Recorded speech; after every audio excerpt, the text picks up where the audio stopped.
لله المبعوث رحمة للعالمين. Bapak Maulid Masjid, Bapak-bapak tuan guru, para ustaz dan ustazah kita, para pembimbing anak-anak kita, bapak dan ibu jamaah hadirin dan hadirat yang berbahagia. Pagi hari ini kita bersama-sama mempelajari muskilatul Islam wa ilahuha fil Islam. Problematika manusia dan diagnosisnya di dalam Islam. Bapak dan ibu-ibu, bila kita buka Al-Quran lalu kita lihat kata terakhir dalam mushaf Al-Quran adalah kata an-nas, minal jinnati wan nas. Kata terakhir dalam Al-Quran itu adalah kata an-nas, kata manusia. Manusia tentu diri kita sendiri, tapi sering terabaikan. Agak jarang kita membicarakan yang namanya manusia. Kita terlalu banyak berbicara di luar diri kita. Itulah satu ungkapan dari tuan guru kita Pak Quraisy Shihab. Jadi beliau menyampaikan, menulis satu tulisan, agak terlalu banyak kita membicarakan hal-hal di luar diri kita, sementara untuk diri kita sendiri agak terlupakan. Fakta terlihat karena memang dia semakin tua, banyak hal-hal yang mungkin di masa lalu tidak terjadi, pada hari ini terjadi. Ada anak dan orang tuanya berperkara di pengadilan. Tidak adil memang, tapi ada. Sulit kita membayangkan seorang anak memperkarakan ayah dan ibu kandungnya di pengadilan. Kita tidak menyalahkan dunia yang sudah tua, tapi inilah dia, ada problem-problem kata an-nas tadi, manusia yang begitu terlupakan.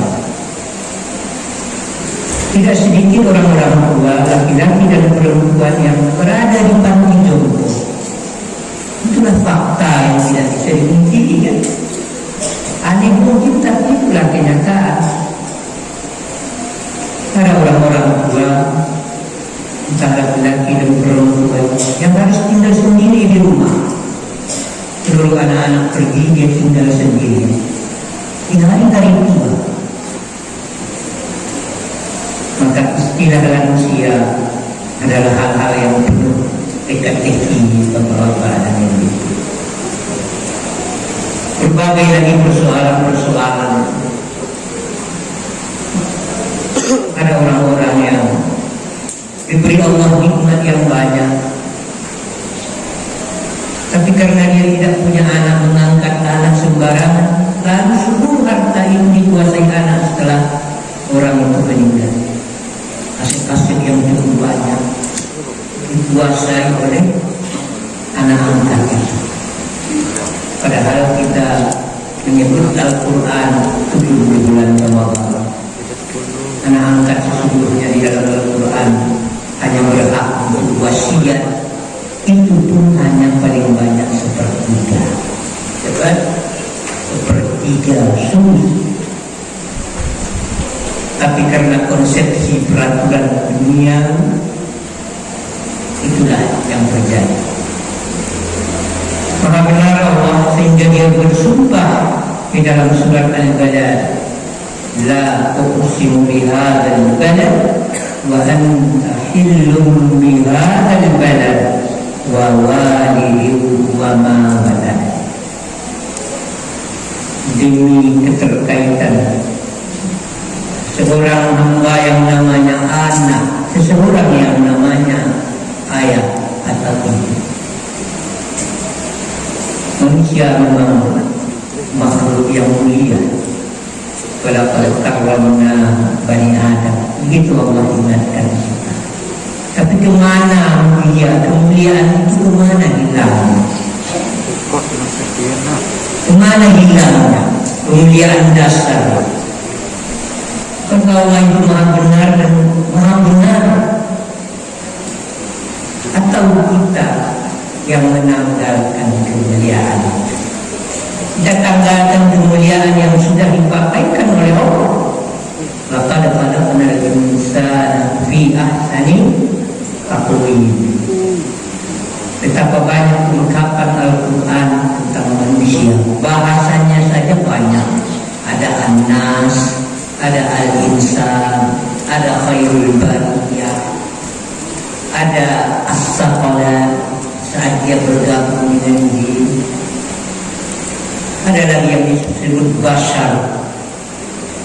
Itu waktu satu saat kita coba menelusuri setiap kata yang berarti manusia dalam Al-Quran itu, sehingga kita mencoba melihat ada apa di balik kata itu. Kenapa dia disebut an-nas? Karena memang dia nasir, pelupa.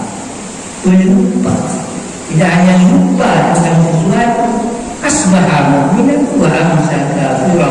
Bisa saja dipanggil dari ini duduk hati, rasa dekat kepada Allah, tiba-tiba sore berubah hati, beralih pandang, berubah hati kita. Manusia yang lupa, begitu. Benar Allah menyebut namanya an-nas. Dia sebut juga kita sebagai insan. Karena memang kurma komponen Allah bicara saat menyebut kata al-insan adalah kurmanya, komponennya. Laqad khalaqnal insana fi ahsani taqwim.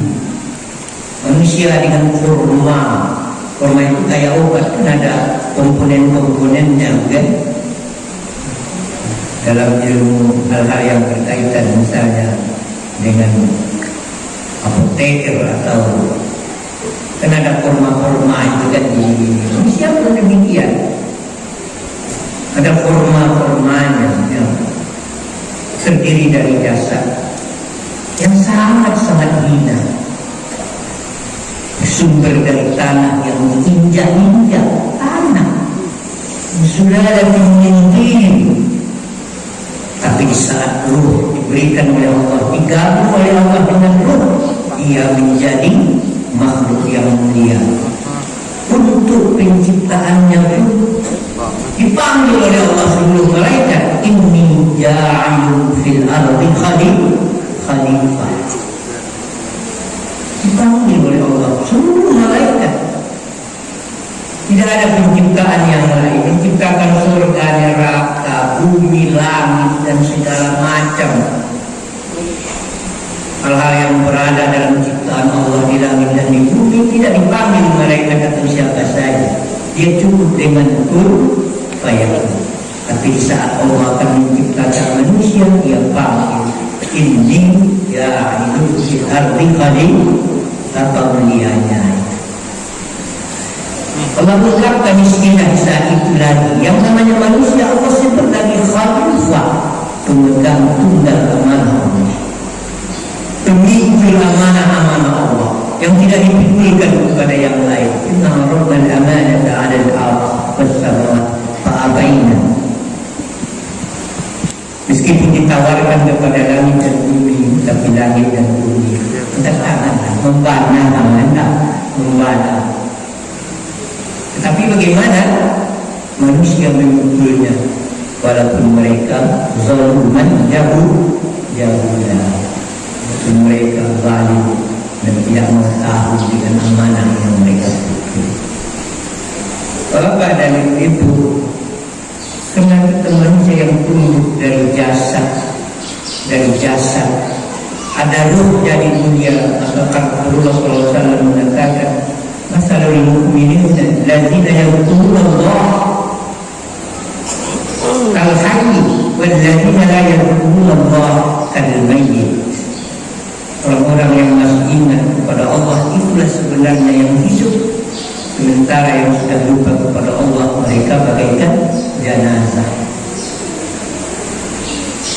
Kematian kita pun di dalam Al-Quran disebutkan dengan kata yatawaffakum malakul maut alladzi wukila bikum.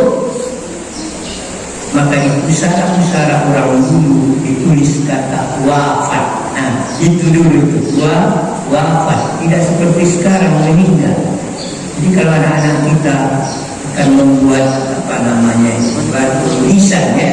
Kalau akan membuat tulisan, gunakan istilah Al-Quran wafat. Jangan tulis di sana kata meninggal. Karena kata Al-Quran tidak mungkin digunakan, dirubah dengan kata lain. Wafat.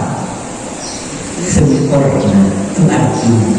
Sempurna sudah pengertiannya. Bukan dia mati seperti hewan.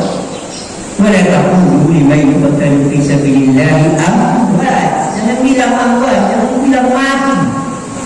Yang mati itu hewan atau apa saja, makhluk, tanaman, tumbuhan. Tapi yang manusia wafat. Kan begitu kan? Sempurna sudah atau wajiban dunia.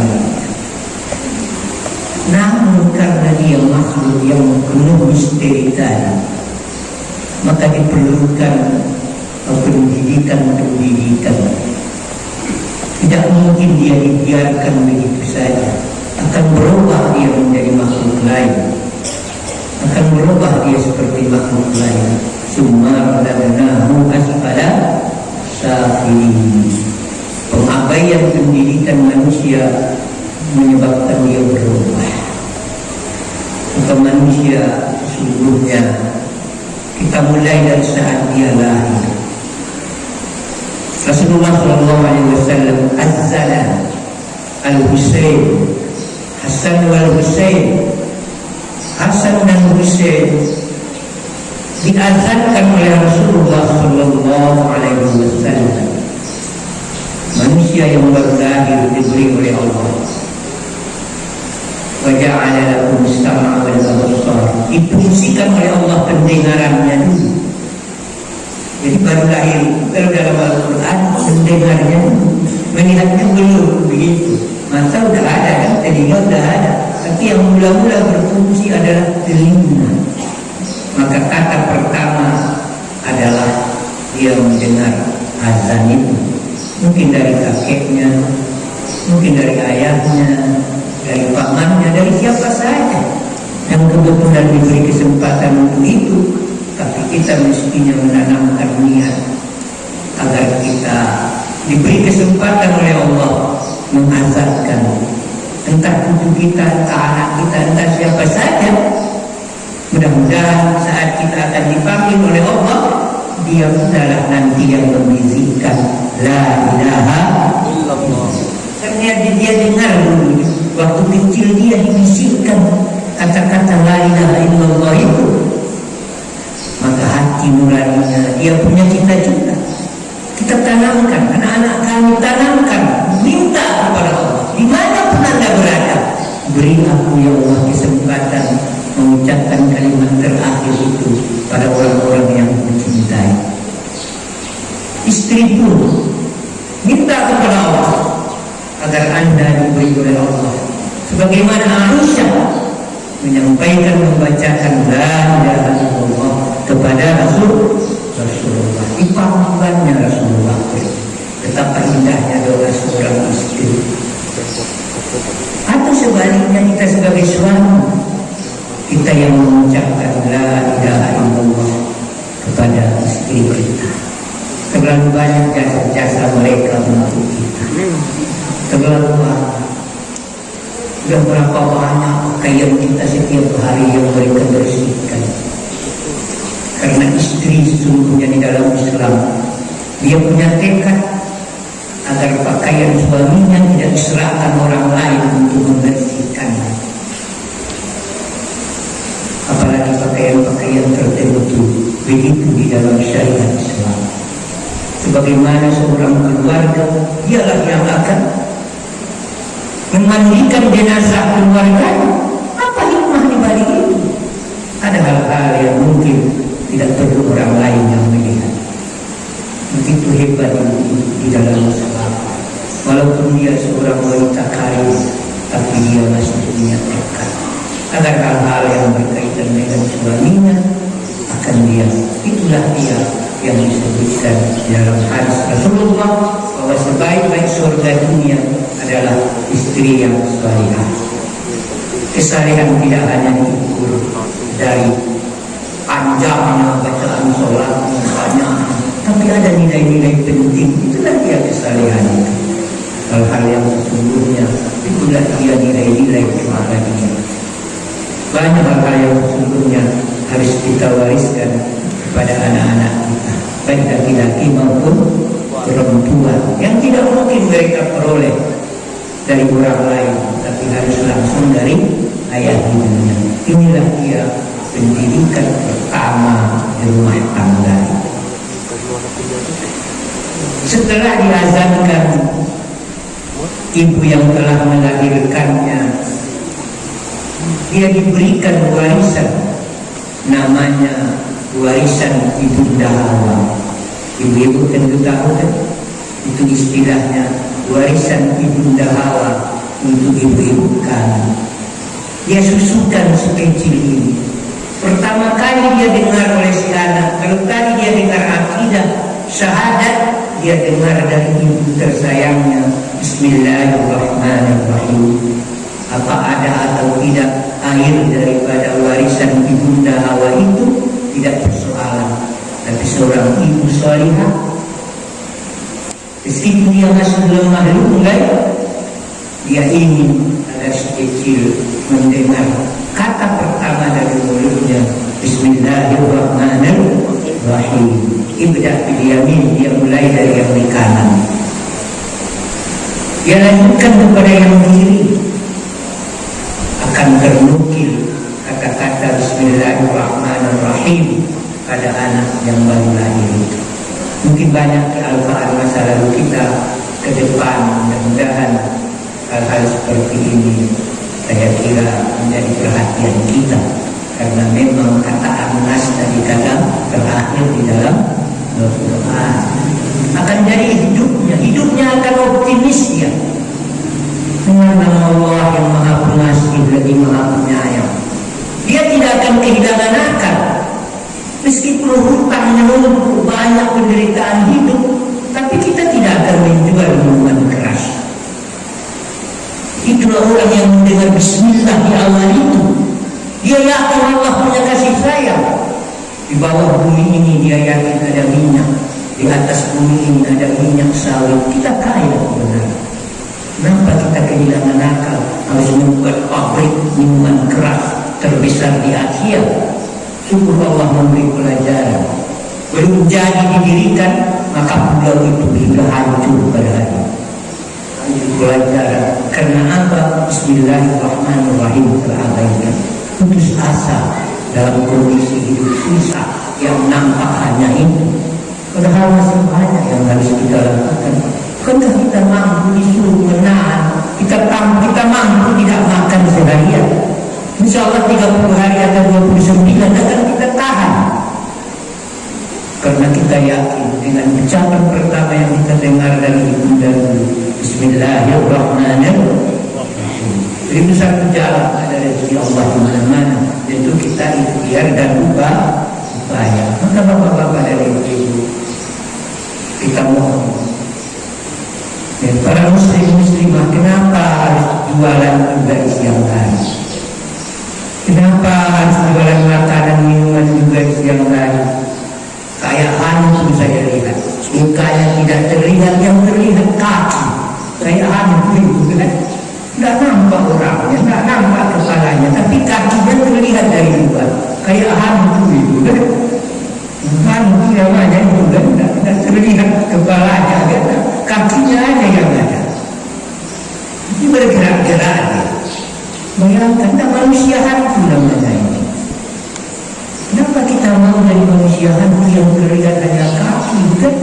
Kepala dan apa dilingkari dengan tutupan kain, kan? Maka kita tidak yakin Bismillahirrahmanirrahim untuk meninggal sampai sore nanti untuk jualan, bisa sampai malam. Tidak sedikit yang berjuang hidup di saat sahur baru dia menutup rumah makan. Itulah dia sesungguhnya.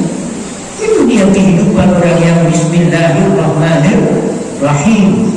Menentang badai dia dengan angin semalam sampai sahur. Mereka buka rumah makan karena apa? Mengamalkan dan ingin mendapat di mana kasih sayang Allah. Seperti itu kan? Bukan enteng perjuangannya itu. Banyak pahalanya, belum tentu pahala kita lebih banyak dari dia. Dia menantang angin dari itu, memberi kesempatan untuk ada bisa orang sahur kan, beli sambal, beli nasi. Itulah hamba-hamba Allah yang teramalkan dia dengan mengharap kasih sayang Allah.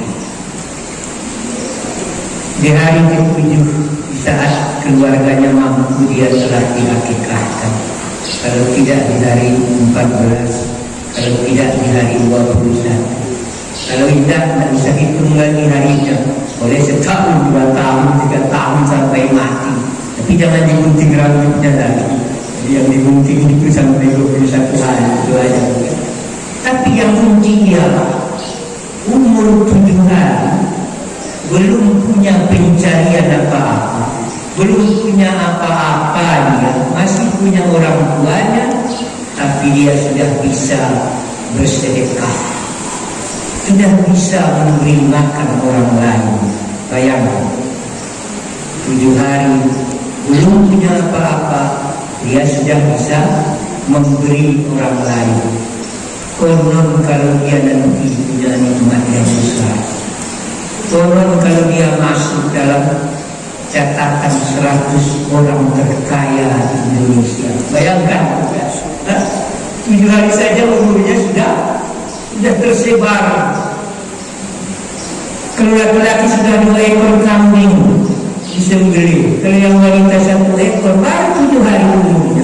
Apalagi kalau dia diberi nikmat Allah menjadi satu di antara 100 orang terkaya di negeri ini. Sulit kita membayangkan apa yang akan terjadi. 40 rumah ke depan, ke belakang, ke muka, ke samping, di atas, karena sudah banyak yang sekarang tinggal di apartemen. Sekarang tetangga itu tidak hanya kiri kanan lagi ya, belakang, tapi juga atas bawah.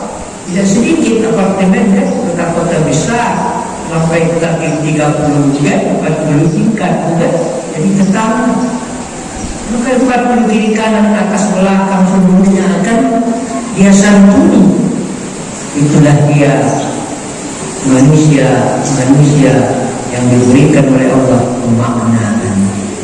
Bapak dan saudara-saudara kaum muslimin, sebelum dia, kalau dia laki-laki, sebelum dia difitnah, dia telah bisa membaca Al-Quran.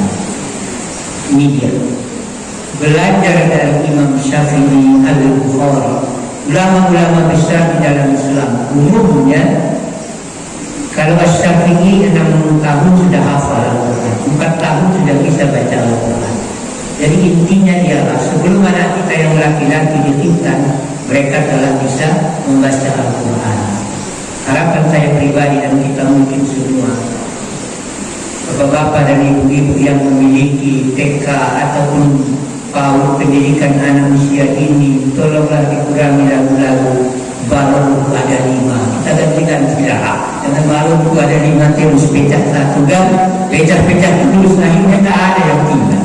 Cobalah dicoba membaca ayat-ayat pendek, bukan ayat-ayat pendek, sehingga umur 4, 5, 6 tahun mereka. Ini tantangan berat pada kita pengurus masjid, bukan pengurus TPA atau TPSA masa lalu, TPIQ masa ini namanya, bukan? Di mana target agar ya awal itu memang fokus kita bagaimana dia bisa baca Al-Quran, ya? Baca Al-Quran. Andai kata usia 6 tahun seluruhnya tidak bisa baca Al-Quran, maka seluruh anak-anak muslim yang kita dia telah bisa baca Al-Quran. Itu dia pendidikan manusia, seterusnya langsung sampai ke atas. Ini manusia itu kan target-target yang harus kita capai ke depan, kan begitu.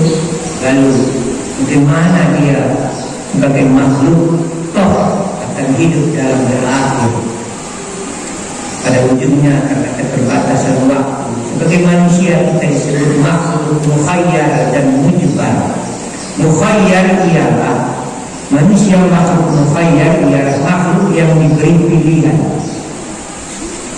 Ada air, tapi jangan buat air Ustaz membuat saya. Ada air, apakah air ini dalam botol atau gelas akan saya minum dengan tangan kanan atau dengan kiri? Itulah dia pilihan. Pilihan. Apakah air ini akan saya minum dengan tangan kanan atau tangan kiri? Itulah pilihan. Setan akan membisikkan, tanganmu kotor. Aneh kan? Tanganmu kotor tapi makan. Awak makan nasi kan dikeciannya tangan kotor, tapi makan ya itu. Aneh tak sih itu tak? Tidak nampak itu dari situ jawab mana dia yolah.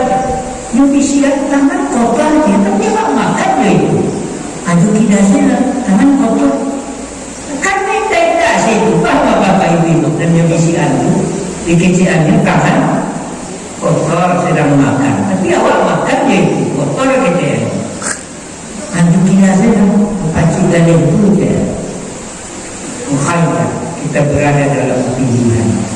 Jadi banyak dalam kehidupan ini kita berada di dalam pilihan-pilihan sebagai manusia, sebagai pilihan. Tapi ada juga yang menjebak memang. Hal-hal yang kita tidak disuruh dan tidak bisa memilih. Termasuk di dalam hal ini seperti kematian. Kita yakini sebagai hal yang menjebak. Meskipun memang angka COVID sedang meningkat di Kota Padang, tapi mari kita yakini bahwa sebagai manusia ada menjebak. Ada hal-hal yang kita berikhtiar, tapi pada hakikatnya sesungguhnya ada garisan yang sudah diberikan oleh Allah. Kemudian COVID ini hanyalah sebagai penyebab, itulah kehendak Allah. Dan kita berikhtiar, tapi pada intinya kita memang tetap berusaha, tapi pada intinya ada yang menjebak dalam kehidupan manusia. Siapa jodohnya, apa pekerjaannya, kan begitu seluruhnya. Kemudian kapan hari dan sebagainya, bagaimana kondisinya, hal-hal yang menjebak bagi kita. Apakah anak-anak harus jauh di saat kita tua? Itu hal-hal menjebak yang harus kita lalui, sehingga kita kadang-kala harus gantian minggu ini berada di kota itu, minggu depan di kota lain. Karena itulah perjalanan kehidupan. Karena di saat mereka kadang-kadang telah bersebaran, kemudian itu yang harus kita lalui, menjebak. Tidak pernah kita memilih kepada Allah, dan tidak pernah kita mendoakan agar mereka berserak-serak, kan? Tapi itu kenyataan itu. Bapak dan ibu-ibu, karena keterbatasan waktu itulah dulu. Pada intinya, mari kita menjadikan perhatian penuh terhadap yang namanya diri kita dan pendidikan-pendidikan tertentu di rumah tangga. Misalnya banyak masjid-masjid harus melakukan pengamanan khusus pada anak-anak kita, dan memang itu kondisinya. Tapi sebenarnya ada hal-hal yang harus di rumah. Dari pendidikan di rumah, bagaimana dia duduk, kita didik di rumah mulai kecil. Bagaimana dia cara bicara, bagaimana dia cara bertengkar, bercengkerama dengan adik dan kakaknya. Itu di rumah dididikkan. Jika pendidikan di rumah sudah mapan, maka insya Allah masjid pun akan aman, ya? Jadi kita tidak menyalahkan mereka, karena itu memang pendidikan rumah tangga adalah pendidikan dasar, kan begitu? Pendidikan dasar menjelang 6 tahun itu memang. Dan itulah dia hal-hal yang harus kita lakukan. Wassalamualaikum warahmatullahi wabarakatuh.